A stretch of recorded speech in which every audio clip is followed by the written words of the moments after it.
wabarakatuh. Yang terhormat Bapak Abdul Marta Nurdin, SSTMPD, selaku Kepala Sekolah SMK Negeri 1 Kota Tangerang Selatan, dan ibu-ibu dan bapak-bapak guru yang saya hormati. Untuk memulai acara kali ini, marilah kita menyanyikan lagu Indonesia Raya. Hadirin Bapak Ibu dimohon untuk berdiri.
Hadirin dimohon duduk. Terima kasih. Selanjutnya sambutan dan arahan dari Bapak Kepala Sekolah, yaitu Bapak Abdul Marta Nurdin, STMPD, kepadanya kami persilakan. Bismillahirrahmanirrahim. Assalamualaikum warahmatullahi wabarakatuh. Waalaikumsalam warahmatullahi wabarakatuh. Alhamdulillah, alhamdulillahilladzi arsala rasulahu bil huda wa dinil kulli wa kafara billahi shahida asyhadu an la ilaha illallah wa asyhadu anna Muhammadan abduhu wa rasuluh. Rabbi shrah li sadri wa yassir li amri wahlul 'uqdatam min lisani yafqahu qawli. Amma ba'du. Yang terhormat Bapak Ibu Wakil Kepala Sekolah, Bapak Ibu guru produktif normatif, staf tata usaha, dan khususnya kepada narasumber kita saat ini, calon guru penggerak angkatan 9, Bapak Rijal Solihin, dan tim dari siswa yang telah membantu acara ini. Puji syukur kepada Allah Subhanahu wa Ta'ala pada pagi yang cerah ini. Alhamdulillah kita masih diberikan nikmat sehat, nikmat panjang umur, nikmat kesempatan silaturahmi bermuajahah di sini untuk mengikuti kegiatan berbagi praktik baik atau pengimbasan dari materi yang dipelajari oleh Pak Rijal, guru penggerak yang sudah berproses sampai modul 2 kalau nggak salah ya. Dan juga ini juga pernah dilakukan oleh teman-teman lain angkatan 6 dan angkatan 7. Dan seperti ini Bapak Ibu, kalau nanti Bapak Ibu semua mengikuti kegiatan guru penggerak.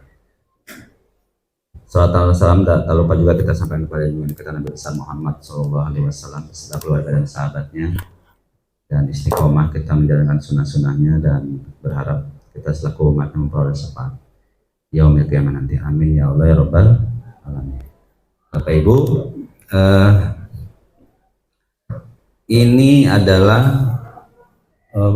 pengimbasan guru penggerak budaya positif, dan Saya sering menggembar-gemborkan juga hasil dari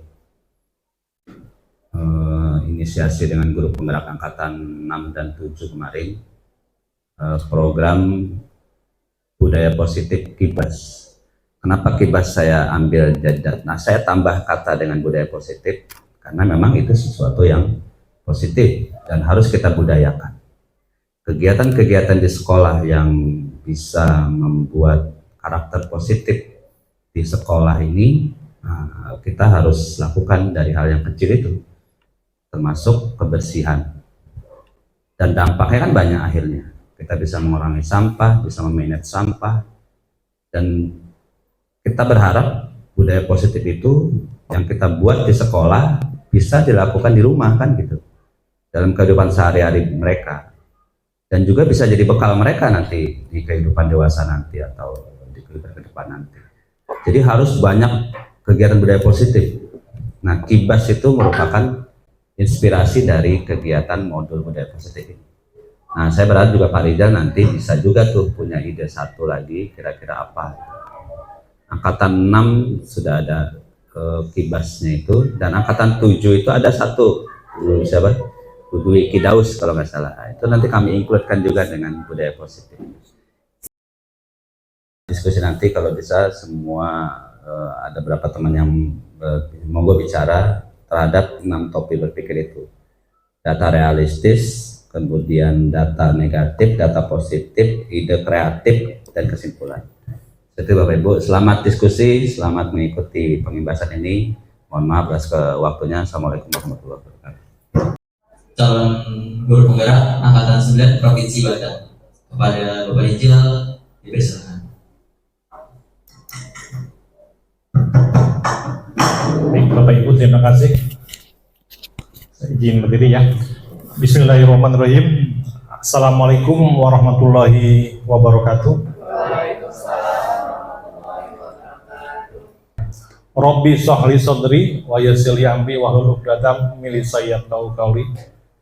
Amma ba'du, yang saya hormati Bapak Ibu guru, yang saya hormati terutama Bapak Kepala Sekolah Bapak Ahmad Nurdin, yang saya hormati Bapak Ibu Wakil Kepala Sekolah, yang saya hormati Bapak Ibu maupun Bapak Ibu guru maupun Bapak Ibu tata usaha. Kami ucapkan terima kasih atas kedatangannya untuk mengikuti kegiatan pengimbasan budaya positif modul 1.4 pendidikan guru penggerak.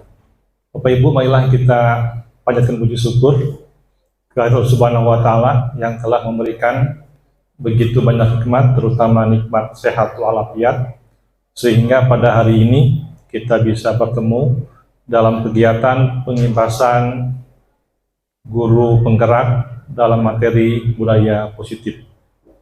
Rahmat teriring salam tetap tercurah kepada junjungan alam kita Nabi besar Muhammad Sallallahu Alaihi Wasallam, para sahabat, para keluarga, sampai kepada kita yang taat dan patuh kepada ajarannya.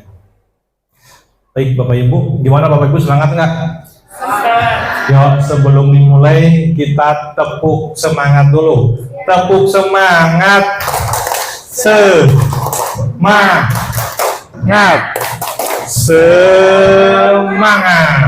Ya, supaya tambah semangat, kita mulai dulu dengan ice breaking. Nyanyian dulu ya. Silakan Bapak Ibu untuk berdiri.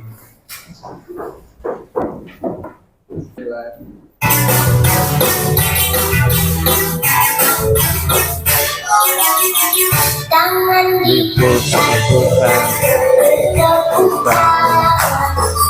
tangan diputar, pegang laga, tangan dijalan, goyang-goyang, goyang-goyang, goyang-goyang, tangan diputar-putar, bertepuk tangan, tangan diputar-putar, pegang laga, tangan diputar-putar, pegang lagu.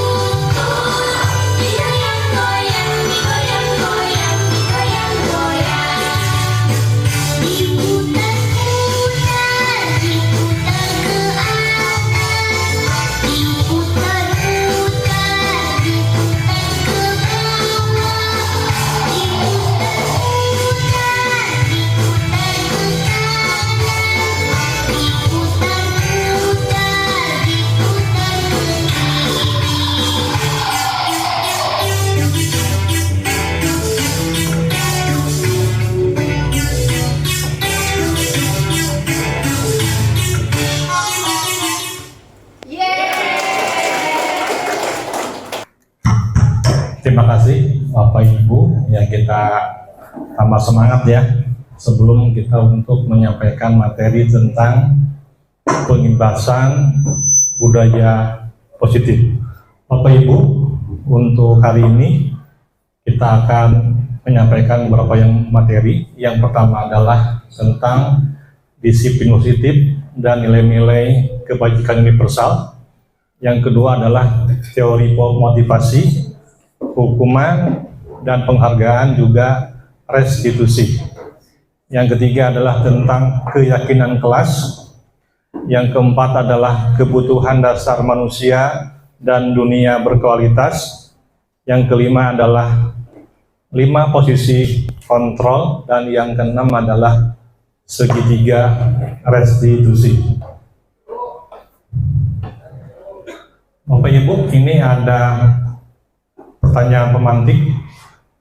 Yang pertama adalah, apakah Bapak Ibu setuju atau tidak hukuman dapat mendisiplinkan anak? Gimana Bapak Ibu? Sepakat tidak? Tidak.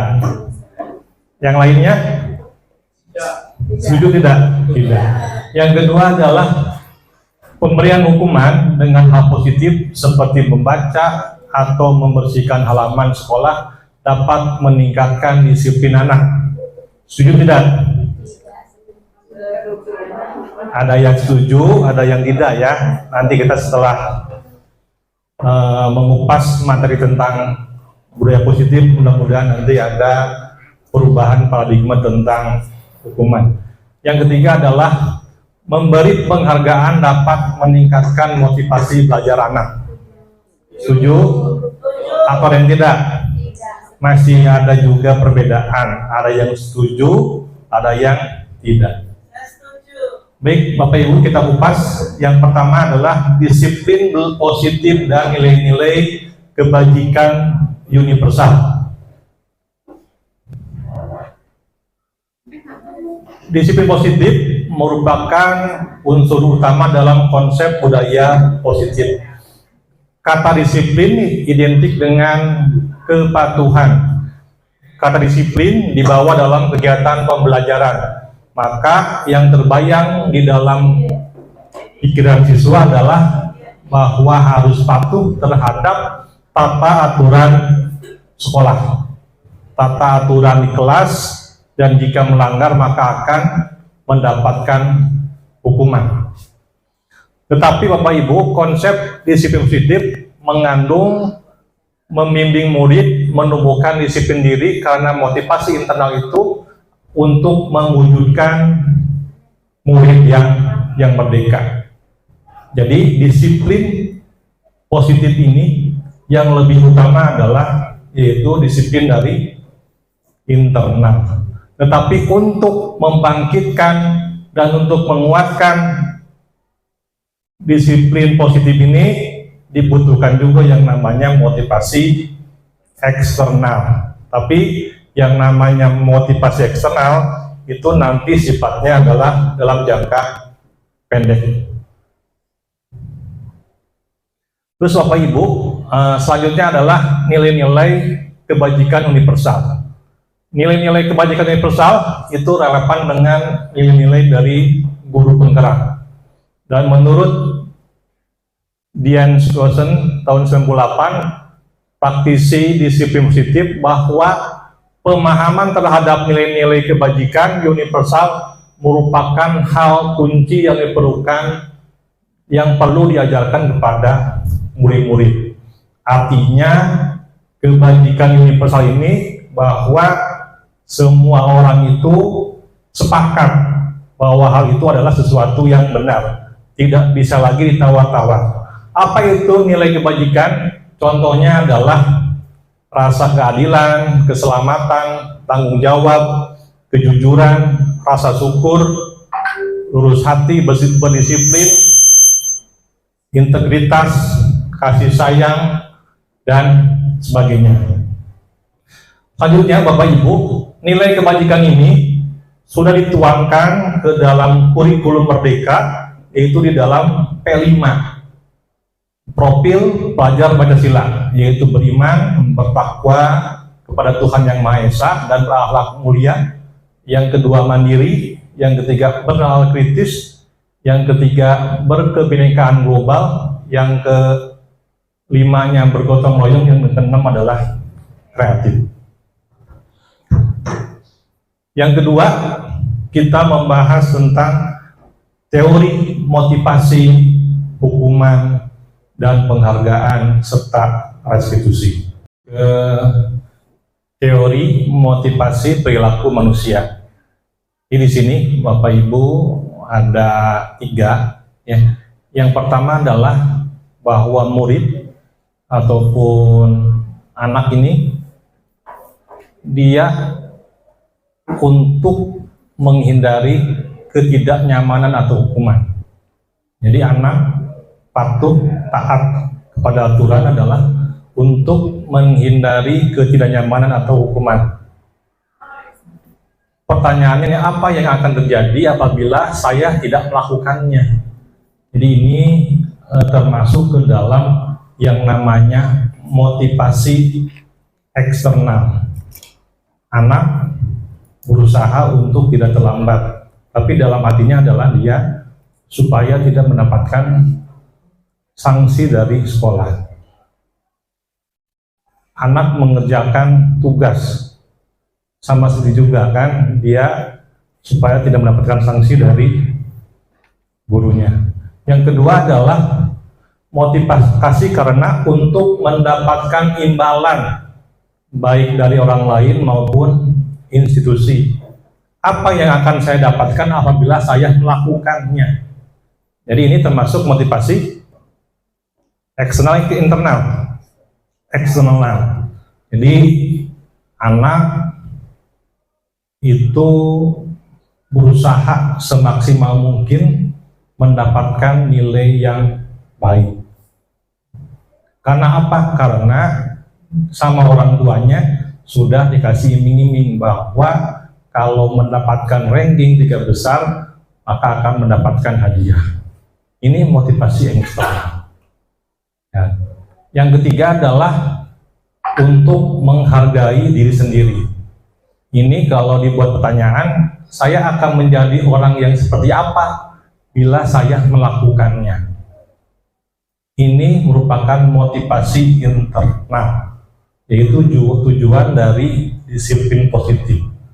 Ini Bapak Ibu, yang kita harapkan anak-anak ini adalah mendapatkan yang namanya motivasi internal, motivasi diri sendiri. Dia sadar melakukannya karena kebutuhan dia sendiri dan nantinya akan bermanfaat buat dia sendiri, terutama untuk nanti untuk masa depannya. Bapak Ibu, tujuan utama dari kita sebagai guru yaitu menjadikan guru untuk menimbulkan motivasi internal atau intrinsik, tapi untuk menciptakan anak-anak yang memiliki disiplin. Kadang-kala kita membutuhkan juga motivasi eksternal. Ya, motivasi eksternal di awal-awal, nanti ketika kita secara berulang-ulang untuk memberikan pemahaman ke anak, maka akan timbul yang namanya motivasi internal. Bapak Ibu, dalam penerapan budaya positif, guru perlu mengambil peran untuk melakukan restitusi daripada memberikan hukuman atau konsekuensi. Restitusi mendorong terciptanya disiplin positif pada siswa. Siswa menyelesaikan permasalahannya sendiri sehingga menimbulkan motivasi intrinsik. Dosen menyatakan bahwa restitusi mengembalikan anak kepada kelompoknya dengan karakter yang lebih kuat. Bapak Ibu, di dalam aturan sekolah itu kita mengenal yang namanya hukuman atau sanksi. Tetapi sekarang di dalam kurikulum Merdeka itu untuk hukuman kita perbaiki dengan konsekuensi. Dan yang selanjutnya, yang paling tinggi adalah yang namanya restitusi. Ini Bapak Ibu, ada beberapa pernyataan. Yang pertama, mencatat 100 kali di dalam buku kalimat. Saya tidak akan terlambat lagi karena terlambat ke sekolah. Ini hukuman atau konsekuensi? Hukuman. Yang kedua, coba nih, khususan lari mengelilingi lapangan basket 2 kali karena terlambat haji di sekolah. Khususan, hukuman atau konsekuensi? Hukuman. Yang ketiga, murid diminta untuk push up 15 kali karena tidak menggunakan masker ke sekolah. Hukuman. Yang keempat, menggantikan kertas tugas teman yang telah dicoret-coret. Konsekuensi. Yang kelima, membersihkan tumpahan air di meja tulis karena tersenggol pada saat belajar. Konsekuensi. Yang selanjutnya, murid disuruh untuk tidak mengenakan sepatu seharian di sekolah karena tidak mengenakan sepatu hitam. Hukuman. Hukuman konsekuensi. Yang terakhir, lari mengelilingi lapangan basket 2 kali karena terlambat 10 menit untuk pelajaran PJOK. Hukuman konsekuensi ini. Kenapa konsekuensi? Karena pelajarannya sesuai dengan yang diberikan oleh gurunya. Jadi konsekuensi yang diberikan oleh gurunya itu sesuai dengan mata pelajarannya. Ya. Gimana tadi jawabannya? Yang terakhir tadi konsekuensi. Next. Nah, sekarang restitusi. Restitusi itu adalah pengertiannya adalah menciptakan kondisi bagi murid untuk memperbaiki kesalahan mereka sehingga mereka bisa kembali ke kelompoknya semula. Jadi Bapak Ibu tadi sampaikan bahwa di dalam memberikan sanksi kepada siswa ada yang namanya hukuman, ada yang namanya konsekuensi, dan yang ketiga adalah yang namanya restitusi. Tingkatan yang paling tinggi adalah restitusi, yaitu memberikan pemahaman kepada mereka dan mereka merasa paham dan sadar sendiri. Jadi mereka paham, mereka sadar bukan karena paksaan dari orang lain, tapi karena mereka ingin berubah, sadar, dan ingin memperbaiki untuk kedepannya. Bapak Ibu, ini kalau dilihat dari tata untuk peraturan ya, yang pertama adalah peraturan kelas, lebih tinggi lagi adalah keyakinan kelas, yang ketiganya lingkungan positif, yang terakhir adalah dari semua itu diharapkan timbul yang namanya budaya positif. Ya Bapak Ibu, melangkah ke yang ketiga. Coba sebelum itu kita games dulu ya. Gamesnya adalah, clue-nya adalah bermain angka. Masing-masing menyebutkan 2 angka maksimal. Angkanya sampai angka 20. Ya. Coba ya. Siapa duluan yang mau nyoba? Miss Kuria? Yo. 29. Angka 1 sampai 20 baru urutan. Oh gitu, Siap. maksudnya 1, 2. Iya, 2 kali ya. Yo siap. 1, 2, 3, 4, 5. 6, Oh ya, 7, 8, 9, 10, 11, 12, 13, 14, 15, 16, 17, 18, 19, 20. Ayo, siapa lagi nyoba? Pak Solis, ayo. Dari angka berapa, Pak? 1, Oh itu maksudnya ya. 1, 2, 3, 4, 5, 7, 8, 10, 11, 14, 17, 18, 19, 20. 19, 20. Ya. Ya, sudah. Kita lanjut ya. Gantian Pak. Silakan untuk merenung gimana caranya. Ya, yang ketiga adalah keyakinan kelas.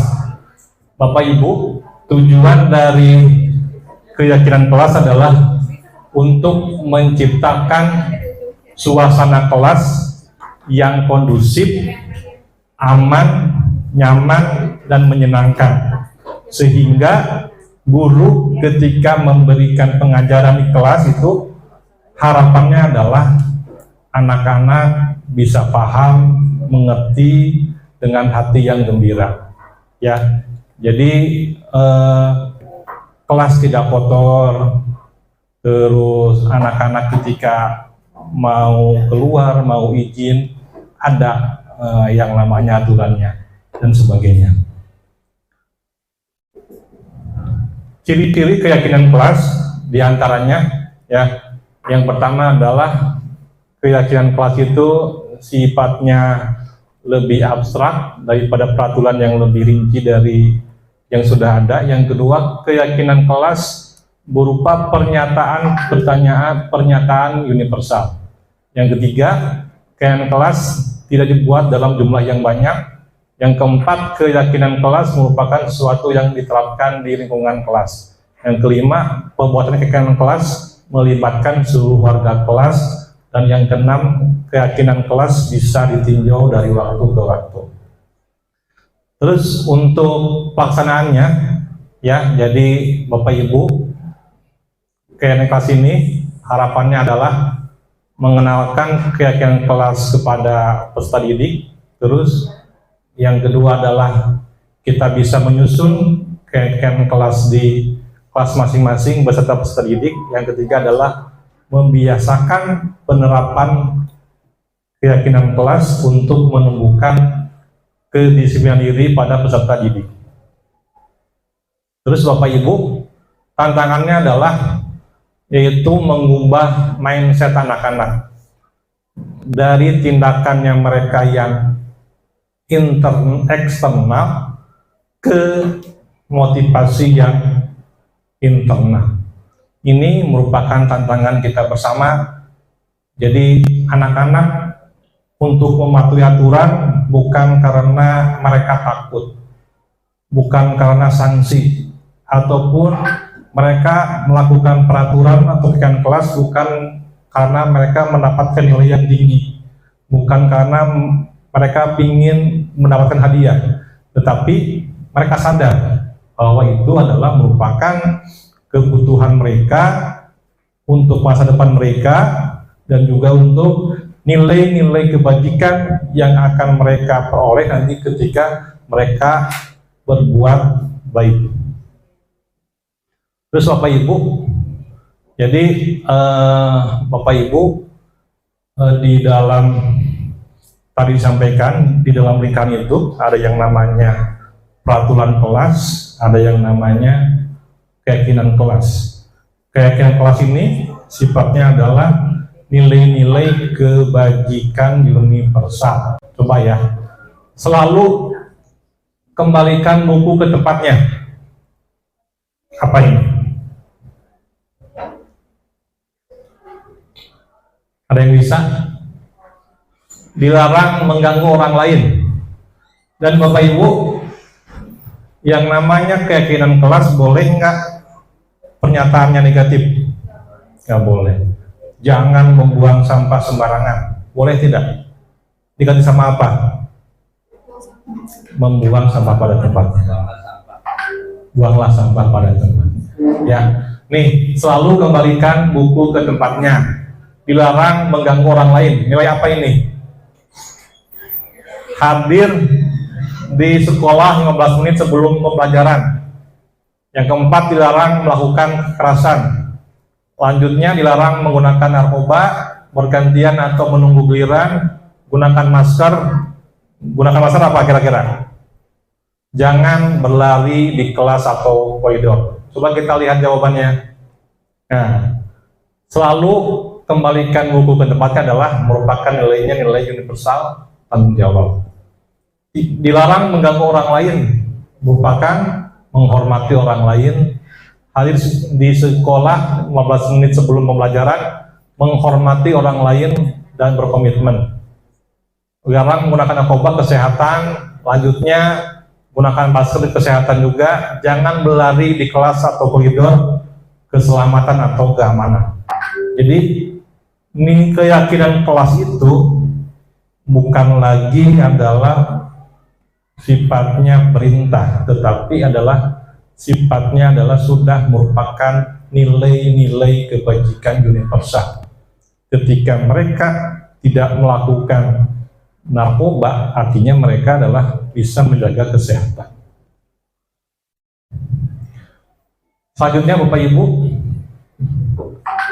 kebutuhan dasar manusia dan dunia berkualitas.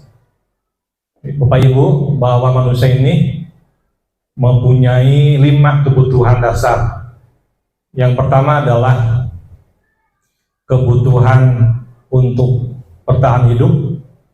Yang kedua adalah manusia itu butuh kasih sayang dan rasa diterima.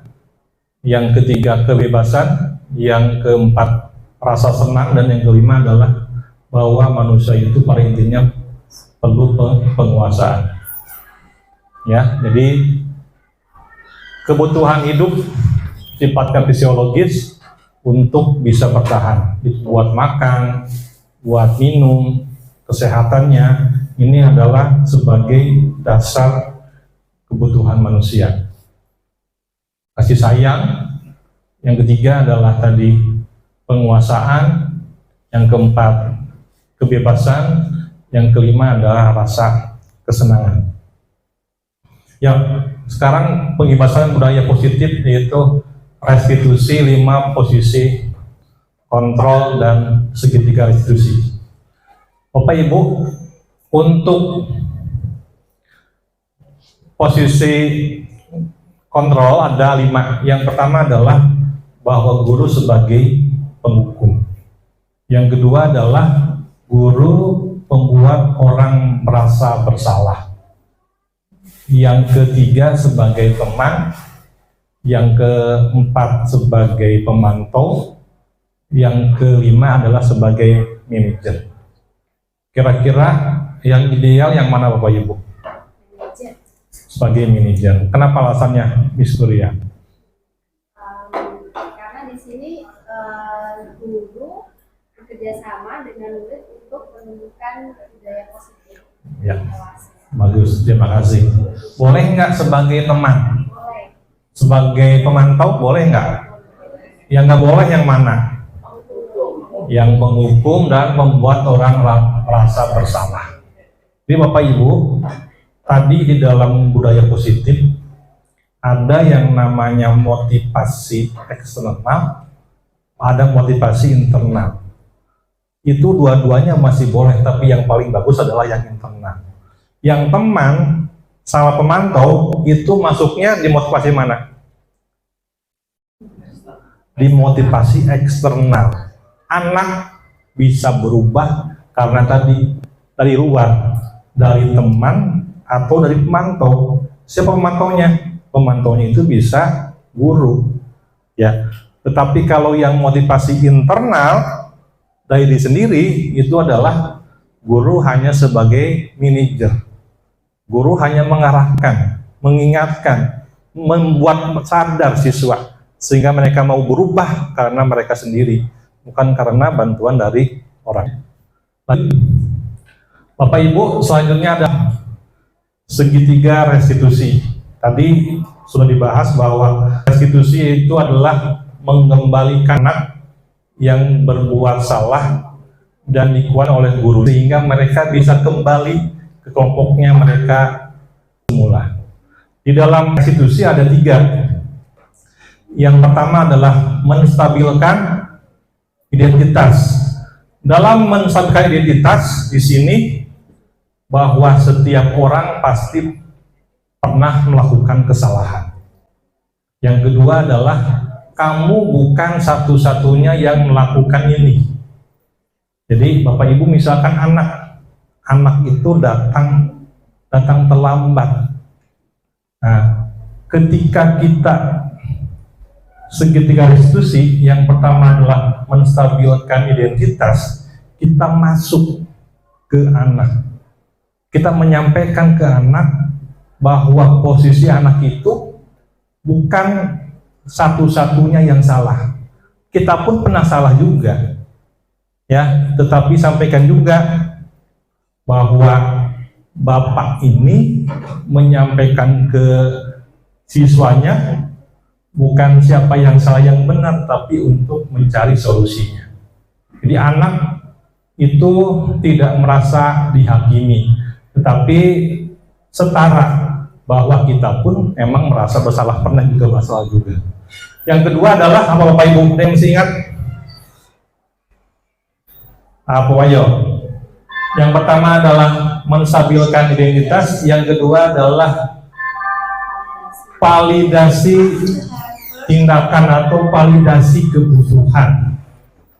Ini Bapak Ibu tadi sampaikan bahwa manusia itu mempunyai 5 dasar kebutuhan. Yang dasar kebutuhan itu adalah diperlukan oleh manusia. Untuk memenuhi kebutuhannya adalah main game, pulang sekolah main game, sampai jam 2 malam mereka main game. Akhirnya apa akibatnya? Mereka tidurnya kemalaman, habis itu bangunnya siang. Nah itu, kita masuk ke mereka, kita menyadari bahwa mereka itu emang butuh yang namanya rasa senang. Tetapi kita sampaikan ke anak, nah apa alasan kamu sampai bangun terlambat? Terus gimana jawaban anak kira-kira? Nah, ngantuk. Kenapa ngantuk? Main game. Kenapa main game? Nah, boleh nggak kira-kira main game? Boleh, tetapi itu ada batasannya. Kira-kira kalau main game terus, datang ke sekolah terlambat, baik tidak? Tidak. Nah, itu adalah yang namanya validitas kebutuhan. Dan yang ketiga adalah untuk menanyakan keyakinan. Tadi Bapak Ibu bahwa di kelas sudah kita buat yang namanya keyakinan kelas. Datang harus tepat waktu. Ya, misalkan seperti itu. Maka disampaikan anak, nah Bu Oh nih ke anaknya misalkan, Rifki, kenapa kamu datangnya terlambat main game? Kenapa alasannya? Bangunnya kesiangan. Terus apa masih ingat tidak tentang kesepakatan yang dibuat keyakinan kelas? Ingat Pak, itu apa itu? Bahwa harus disiplin, datang tepat waktu. Dikuatkan. Kira-kira penting nggak hal itu? Penting. Nah, membuat mereka sadar sehingga mereka mau berubah. Dan ketika ke kelas lagi, seolah-olah mereka kembali ke seperti asal. Jadi anak tidak merasa dihakimi, anak tidak diberikan hukuman. Ya, ini Bapak Ibu ya, tadi kan menstabilkan identitas dengan menyampaikan bahwa kita pun pernah merasa bersalah juga. Yang kedua adalah tadi prioritas kebutuhan. Kamu pasti tahu apa alasan kamu melakukan seperti itu.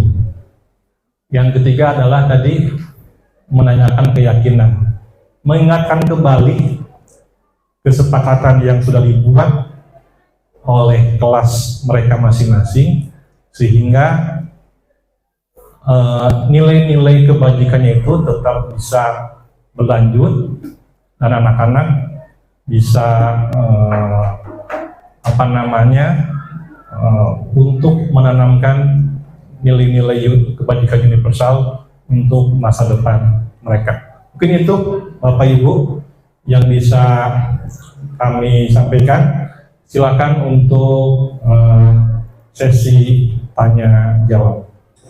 Ya, terima kasih Pak Rizal atas ilmu yang diberikan pada hari ini. Alhamdulillah saya bisa mendapatkan hal-hal yang mungkin sebelumnya jarang dilakukan di kelas, karena biasanya memang kalau guru-guru senior gitu Pak, itu biasanya masih mengacu kepada pemahaman yang lama gitu ya, termasuk berkaitan dengan hukuman, dengan sanksi, kemudian juga dengan apa tadi istilah yang Restitusi.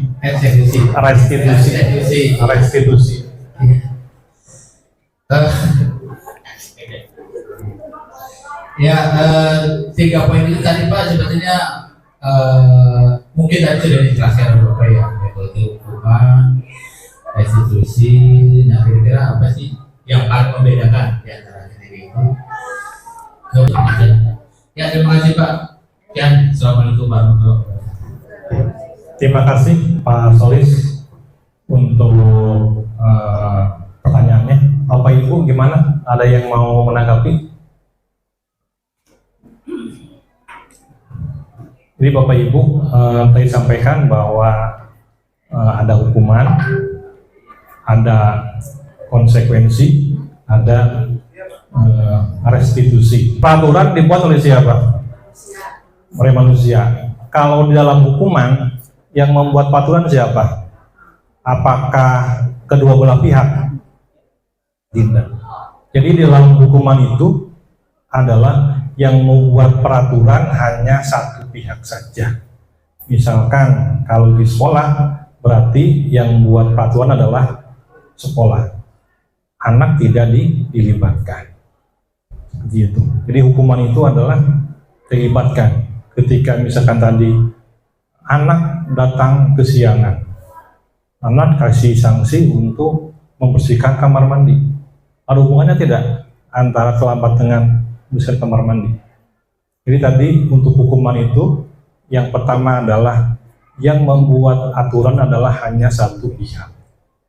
Yang kedua, sanksi yang diberikan itu tidak ada hubungannya dengan apa yang mereka lakukan. Mereka melakukannya misalkan merobek kertas temannya, disuruh push up, atau disuruh misalkan lari, itu tidak ada hubungannya, itu namanya hukuman. Yang kedua adalah konsekuensi. Kalau konsekuensi ini dibuat karena kesepakatan antara sekolah sama misalkan pihak anak, atau ketika di kelas kesepakatan antara guru mata pelajaran sama anak-anak, sehingga anak-anak tahu apa yang disepakati dan apa juga konsekuensi ketika mereka melanggar. Dan yang namanya konsekuensi, sanksinya juga harus sesuai dengan apa yang mereka lakukan. Kalau misalkan tadi mereka menyobek ikut temannya, apa sanksinya, apa konsekuensinya? Berarti menggantikan. Kalau misalkan terlambat karena pelajaran tadi olahraga 10 menit, apa konsekuensinya? Suruh lari. Tadi kenapa kok suruh lari? Kok konsekuensi? Karena sesuai dengan mata pelajarannya. Tapi kalau misalkan di mata pelajarannya agama, dikasih suruh lari, itu tidak sesuai.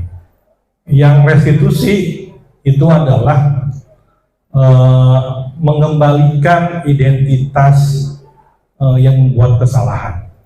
Itu anak-anak apa namanya sama gurunya itu didampingi.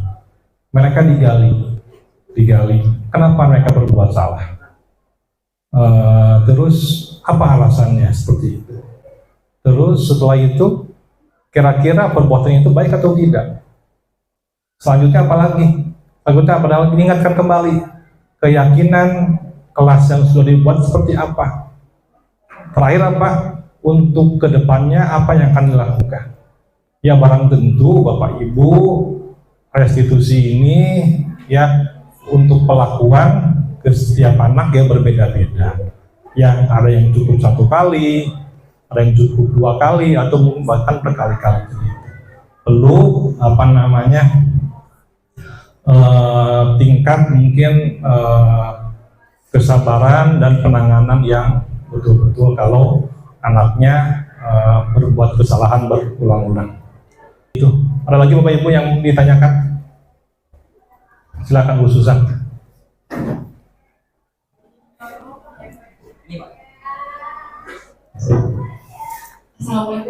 wabarakatuh. Waalaikumsalam warahmatullahi wabarakatuh. Terima kasih Pak Reza. Ini ada yang saya mau tanyakan. Setiap guru mapel itu kan cara pembelajarannya berbeda-beda ya Pak ya. Salah satunya saya ini menerapkan sistem yang ketika sudah saya menjelaskan, saya selalu ngasih soal sama anak untuk dikerjakan, tapi contohnya 10 orang pertama yang dapat 10 orang pertama saya nilai. Selebihnya yang tidak dapat 10 orang pertama saya nggak nilai. Tapi saya selalu melakukan hal itu. Jadi dalam satu waktu saya melakukan hal itu, contoh 2 soal berarti 2 kali. Gitu.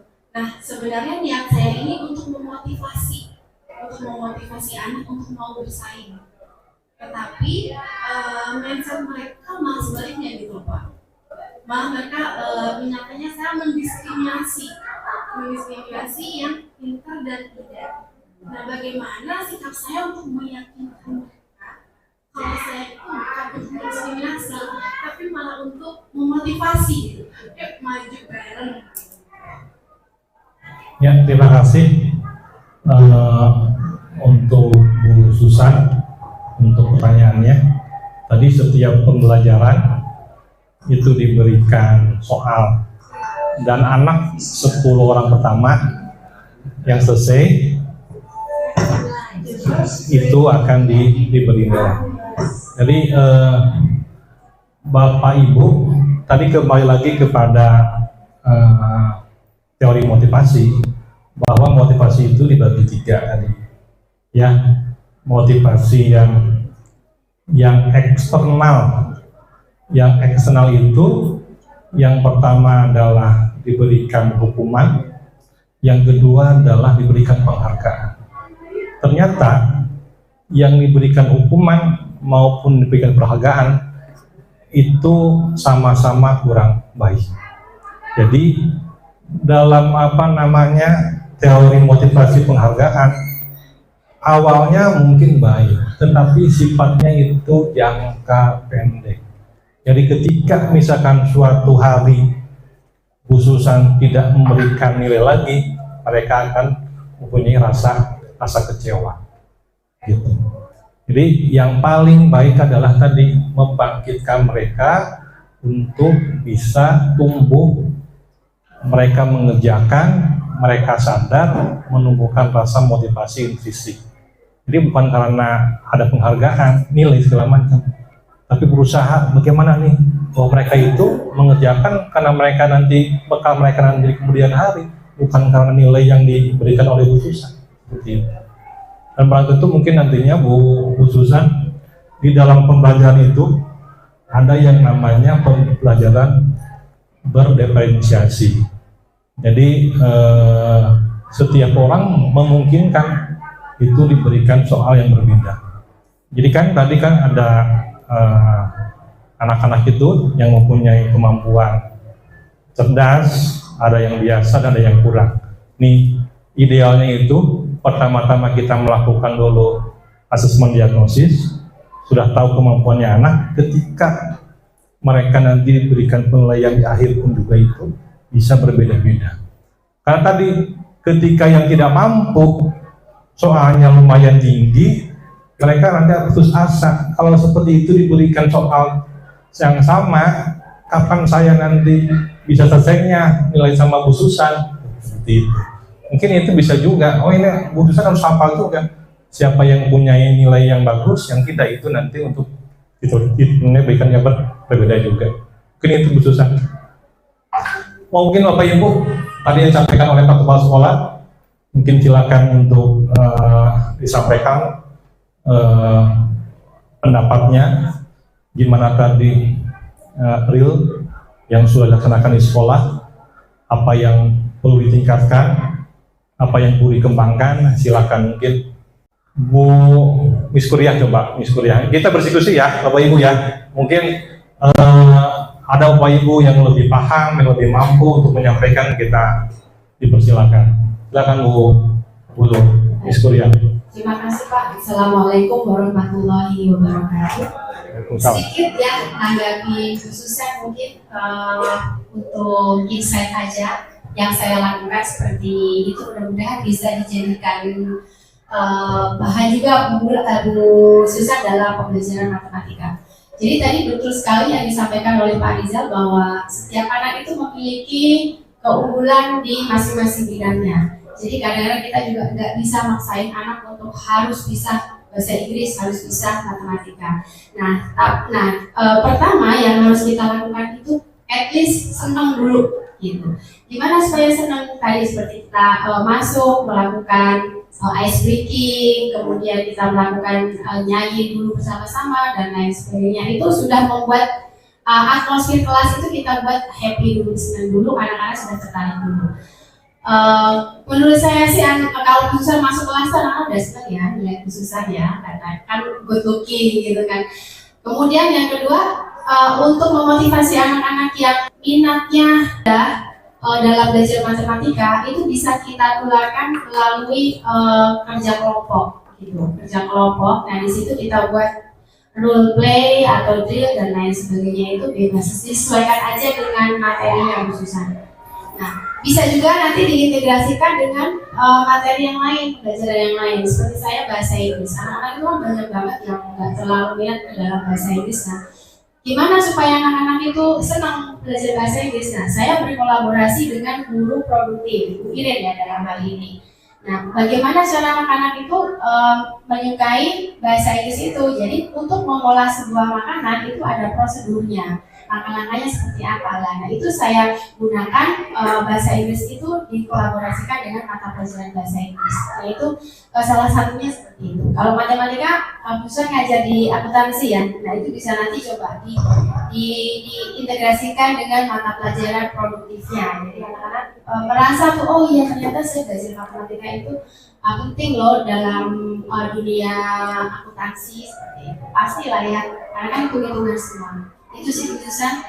Nah, kemudian untuk program nih Pak Rizal, kita sebenarnya sudah mempunyai program KIBAS yang sudah diinisiasi oleh Pak Kepala Sekolah dan guru penggerak di angkatan 6. Tapi pada kenyataannya ini enggak mudah untuk menumbuhkan budaya positif di anak-anak, membuang sampahnya sendiri di tong sampah. Nah, ini kayaknya kita nggak bisa kalau hanya bergerak beberapa orang saja.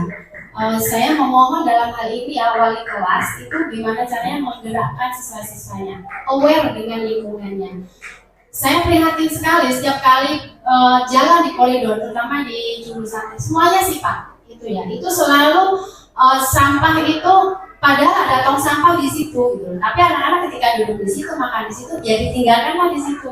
Setiap anak itu pasti meninggalkan jejak gitu loh, ya plastik, ya kulit permen, ya pokoknya produksi sampahnya itu luar biasa. Ini belum bisa membudayai anak-anak. Nah, saya nggak bisa menyalahkan siapa-siapa sih, tapi kita guru itu aware lah gitu ya. Saya selalu cerewet ya, sampai anak-anak itu membuang sampah ini yang saya sedih banget ya. Atap depan TB itu Pak, atap-atapnya itu sampah di situ. Saya pernah loh belajar di situ, saya pungutin sampah gitu.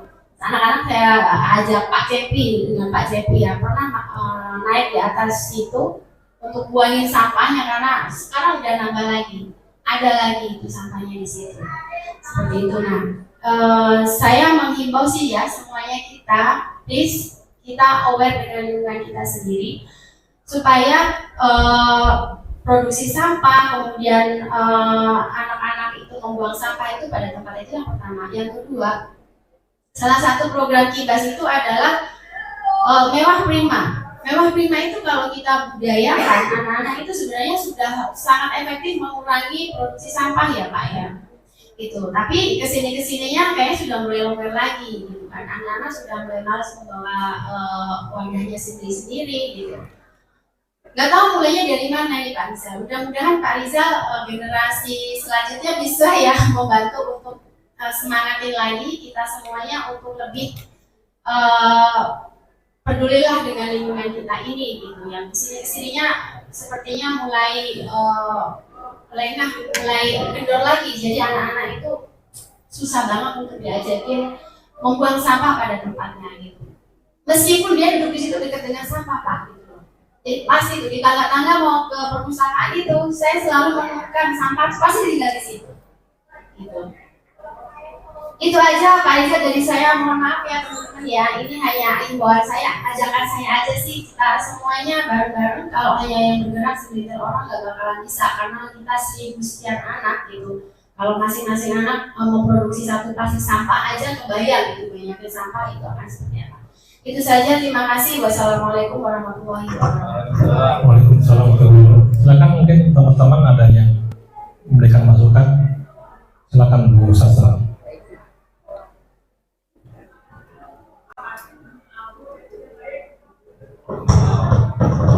Baik, terima kasih Mbak Ida. Assalamualaikum warahmatullahi wabarakatuh. Waalaikumsalam warahmatullahi wabarakatuh. Dengan adanya penjelasan dari Kak Rijal sebagai guru penggerak angkatan 11, jadi saya mulai teringat lagi masa-masa saya waktu penjelasan ini. Ya, nostalgia ceritanya.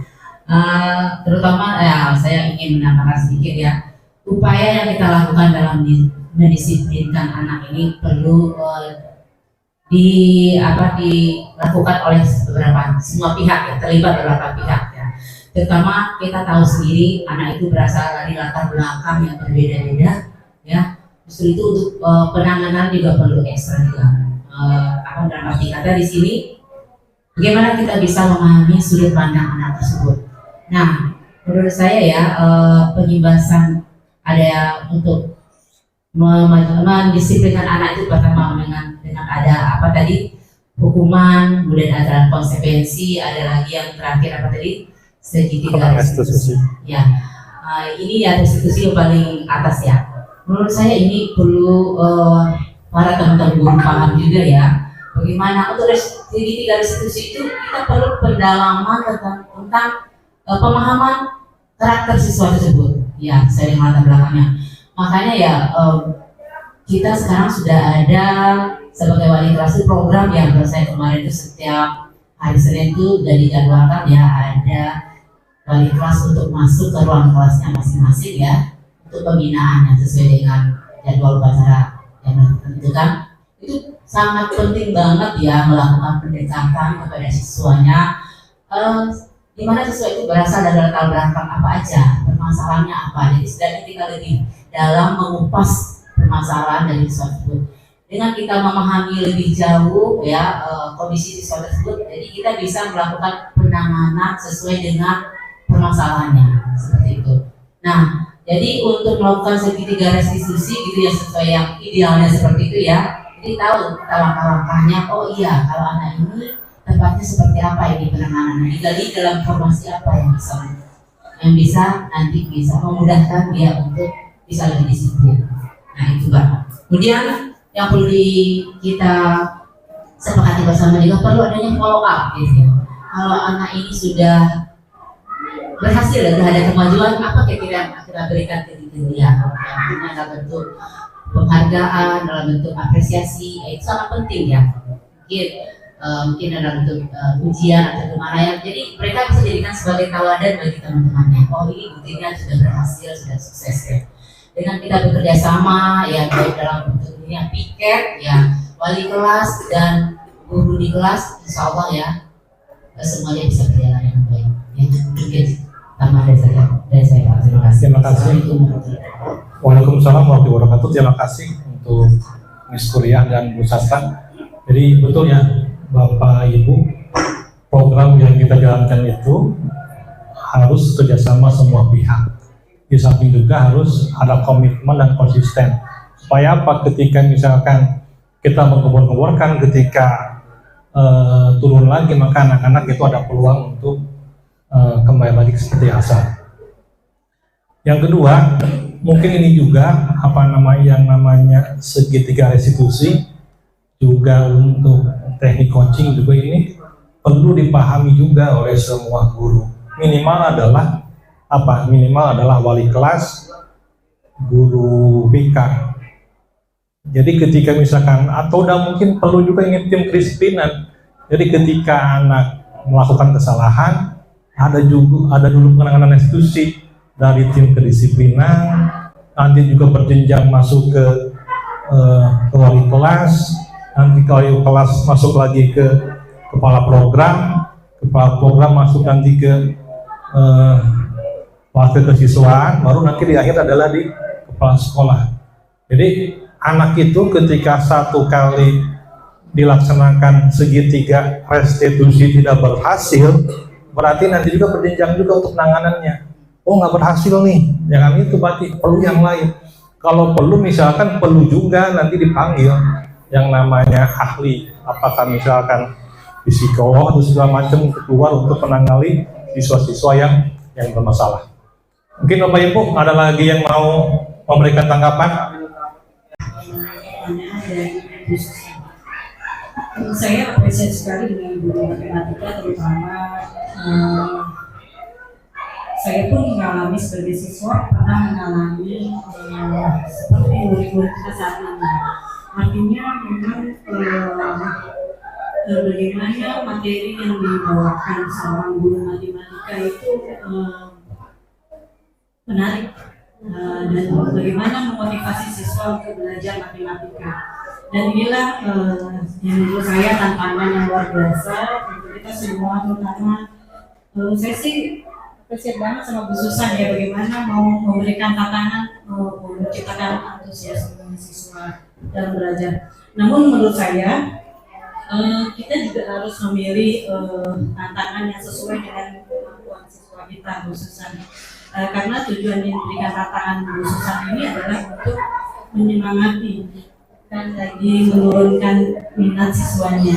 Jadi menurut saya itu sih, bagaimana memberikan contoh, ataupun sekarang ini banyak sekali aplikasi-aplikasi matematika dalam dunia nyata sehingga dapat memotivasi belajar siswa-siswa kita, sehingga dia tidak lagi berpikir bahwa matematika itu sulit. Dan bagaimana saya tahu rumus yang susah untuk diingat ini juga bisa diaplikasikan dalam saya sehari. Contoh dalam hal bagi-bagian gitu ya, pembagian. Saya tuh lemah sekali dalam hal pembagian, tapi bagaimana aplikasi ini memang betul-betul belum betul paham bahwa pada saat kita memotivasi siswa untuk memberikan contoh soal, dan pada saat juga memberikan motivasi untuk mereka menjawab soal di depan, satu mereka mendapatkan artinya sebuah nilai, tapi value yang didapat mereka itu bukan hanya sebuah nilai rapot, tapi memang value di dalam dirinya sendiri, bahwa mereka itu bukan hanya mampu mengerjakan soal itu, tapi juga mampu dalam hal mengaplikasikan dari rumus matematika itu, sehingga mereka termotivasi bahwa oh iya, saat ini no problem, saya tidak bisa mengerjakan soal ini di depan, tapi besok saya paham dengan soal itu dan saya bisa mengaplikasikannya. Itu sih artinya jangan putus semangat, khususnya mungkin anak-anak saat ini belum mau maju karena memang kondisinya bukan lagi kita tidak paham, belum paham gitu. Tapi bagaimana kita bisa terus semangat menggunakan aplikasi-aplikasi yang saat ini memang teknologi yang ada bisa membuat anak-anak lebih bersemangat untuk belajar. Itu menurut saya. Terima kasih. Dan lalu perihal program-program guru penggerak yang luar biasa, terutama program KIBAS, saya salut sekali. Saat ini saya pun sedang mengalami diseminasi di 3.3. Kebetulan izin Pak Kepala, saya bergerak dari bawah, bukannya tidak ingin duduk bersama, tetapi saya tidak ingin bahwa ini semua omong kosong gitu ya. Kita sudah duduk bersama dengan teman-teman, kita sebut adalah patriot hijau. Artinya kita akan berkolaborasi dengan KIBAS, ya Rifki, bahwa kita sebenarnya di KIBAS ini butuh patriot-patriot. Jadi artinya di dalam kelas itu nanti kita akan memotivasi siswa-siswa yang betul-betul mereka punya jiwa tentang lingkungan dan juga menjaga lingkungan sekitarnya. Dari patriot-patriot inilah nanti kita akan bergerak. Selain itu kita juga akan melakukan penghijauan, nanti kita bersama-sama teman-teman semua. Saya minta masukannya dan izin program ini namanya boleh dinamakan apa saja. Maka silakan, tapi jelas kita yang terlibat adalah selain masing-masing kelas juga dari alumni gitu, dan juga CSR. Itu sih sama seperti program Kiblas yang nantinya akan mendukung program lingkungan SMK Negeri 1 bisa lebih bukan hanya bersih, indah, hijau, asik. Itu sih, terima kasih. Assalamualaikum warahmatullahi wabarakatuh. Terima kasih Bapak Ibu untuk masukannya. Mungkin sedikit terakhir, jadi Bapak Ibu guru mapel, seperti kita ketahui bahwa anak itu memiliki minat dan bakat yang berbeda-beda, sehingga kita sebagai guru harus juga menurunkan ego kita. Kita tidak bisa bahwa semua anak itu harus bisa matematika. Kita tidak bisa bahwa semua anak itu harus bisa bahasa Inggris. Tapi setiap anak mempunyai minat dan bakat dan keahliannya masing-masing. Sehingga kalaupun misalkan mereka tidak mampu, yang minimal adalah membuat mereka rasa senang untuk belajar. Mungkin itu Bapak Ibu yang bisa saya sampaikan. Terima kasih atas waktunya. Mohon maaf atas segala kehilafannya. Terima kasih Pak Kepala Sekolah, terima kasih Bapak Ibu Guru, terima kasih buat semuanya.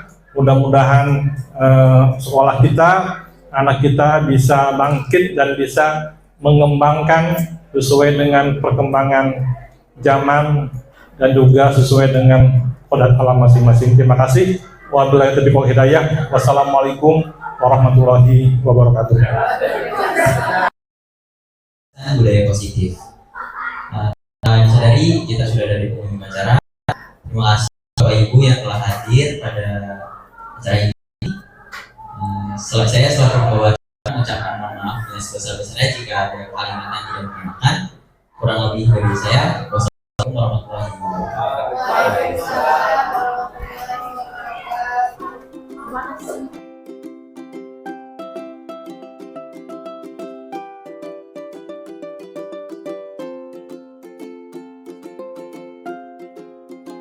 Bismillahirrahmanirrahim.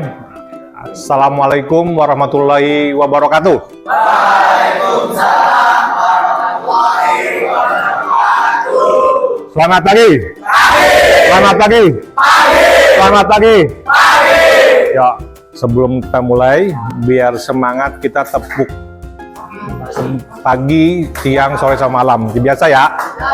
Ya, siap. Tepuk pagi, pagi, pagi. Siang, siang, pagi, sore, pagi, malam. Ya, bagus. Ya, terima kasih. Tepuk tangan buat semuanya. Ya, anak-anak, sebelum kita mulai untuk hari ini, kita buat dulu kesepakatan kelas, ya. Terutama penggunaan lab komputer kalian di kelas ini. Jadi Bapak lihat, Bapak cek minggu kemarin untuk kursi-kursi maupun untuk kebersihan masih belum terjaga.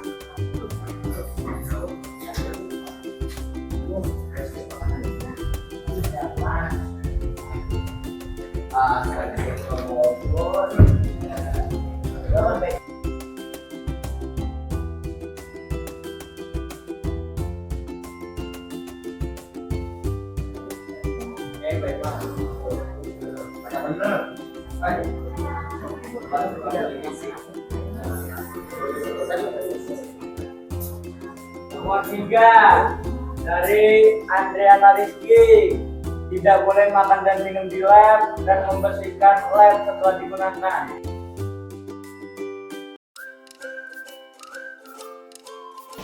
Gimana kabar? Alhamdulillah baik. Nih, kamu tahu nggak kenapa saya ke sini? Tahu Pak. Oh ini, tadi pagi datang ke sekolah, jam berapa itu? Jam 7.15 menit. Nah, seharusnya masuk sekolah jam berapa? Jam 7 pas. Artinya nih, kamu ke sekolah, datang ke sekolah terlambat. Selamat Pak. Baik. Kira-kira nih, kalau terlambat itu perbuatan baik atau tidak? Baik Fahmi, Setiap manusia itu pernah melakukan kesalahan, walaupun sama, pernah terlambat menghubungi suatu. Tapi di sini Bapak hanya untuk mencari siapa yang salah. Tapi Bapak membantu kami untuk mencari solusi supaya ke depannya tidak dilakukan lagi. Baik. Kami pasti punya alasan kenapa kamu katakan terlambat. Coba kita kepada Bapak, kenapa alasan kamu terlambat? Ini Pak, saya tidurnya malam banget sih Pak. Oh, karena tidurnya malam. Iya. Itu tidur malam, belajar atau ngapain? Saya nonton TV sama main game Pak. Oh, karena nonton TV sama main game, sehingga tidurnya terlambat, begitu ya? Iya betul Pak. Kami masih ingat dengan kesepakatan kelas yang sudah kita buat pada bulan kemarin? Masih ingat Apa itu? disiplin dan datang tepat waktu. Kami yakin disiplin dan tepat waktu itu baik buat kita. Saya yakin Pak. Baik. Sekarang nih, apa yang akan kita lakukan agar datang ke sekolah tidak lambat, kita tepat waktu dan disiplin. Tidur lebih awal, memasang alarm agar bangun tepat waktu, dan kurang-kurangin main game. Baik, baik. Jangan lupa ya, memasang alarmnya sebelum subuh ya, agar kamu bisa lebih dahulu waktu disiplin ke sekolah. Kami kalau akan kami lakukan. Kira-kira nih, kapan akan kamu mulainya? Hari ini saya akan memulainya Pak. Baik, berarti mulai hari ini kamu akan melakukan perubahan untuk menjadi lebih baik lagi, menjadi anak yang disiplin dan menjadi anak yang tepat waktu. Kamu bisa? Saya bisa Pak. Terima kasih. Kami silakan untuk balik kelas, mudah-mudahan kita akan berjaya. Terima kasih Pak. Assalamualaikum. Waalaikumsalam warahmatullahi wabarakatuh. Saya Ibu Susan Sutomo, saya guru mata pelajaran matematika di jurusan akuntansi. Sebelumnya saya mengucapkan terima kasih kepada Bapak Rizal yang sudah memberikan materi kepada saya dan juga guru-guru lain. Salah satu materi yang saya dapat adalah teori motivasi, yang kedua ada segitiga restitusi, juga ada tentang mengenai hukuman dan juga ada konsekuensi. Terima kasih untuk pemaparannya, sangat jelas, lengkap dan mudah dipahami untuk saya juga guru-guru lain untuk diimplementasikan di kelas kita. Terima kasih Bapak. Assalamualaikum warahmatullahi wabarakatuh. Assalamualaikum warahmatullahi wabarakatuh. Nama saya Ahmad Hadori dari kelas 10 Teknik Mesin 1. Setelah kesepakatan kelas dibuat oleh siswa-siswi kelas 10 Teknik Mesin 1, saya merasa pembelajaran menjadi lebih nyaman, aman, tenang, dan kondusif. Semoga kedepannya jauh lebih baik agar siswa-siswi bisa memahami materi yang diberikan oleh Pak Rizal dengan baik. Sekian, wassalamualaikum warahmatullahi wabarakatuh.